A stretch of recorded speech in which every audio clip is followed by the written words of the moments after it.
Essentially, macrophotography is not different from any kind of photography.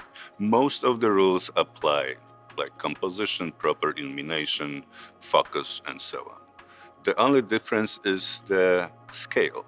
Usually, close-up photography these days is referred to as macrophotography as well. So technically, a photograph of, let's say, a swallowtail butterfly would be a close-up photography. But if you zoom in at its head and thorax, that's when macrophotography starts. And it goes all the way to, say, focusing on its eye. For, let's say, landscape and portrait photography, you usually don't need any extra gear. For macro photography, on the other hand, you may need extra illumination.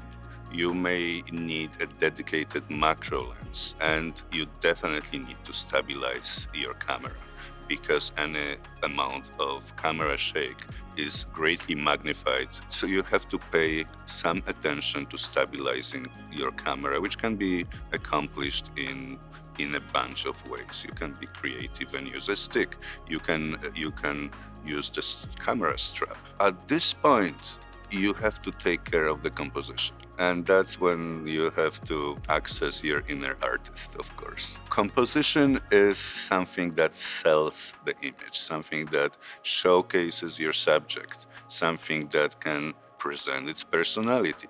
You may need an extra source of light, because usually ambient light is not enough to illuminate your subject. You need patience when working with any kind of animals, because they will do their thing.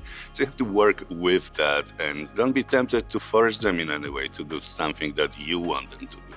Macrophotography and photography in general are much more accessible these days than, say, 20 years ago.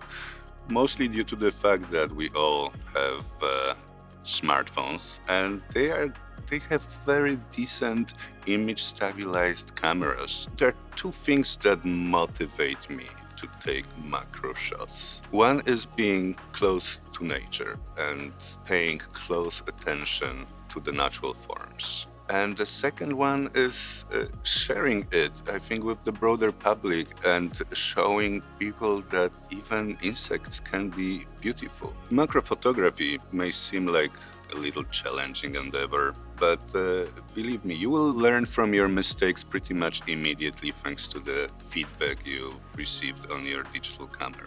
As long as you don't live somewhere in the Arctic Circle, you can find insects, and very interesting insects, pretty much everywhere.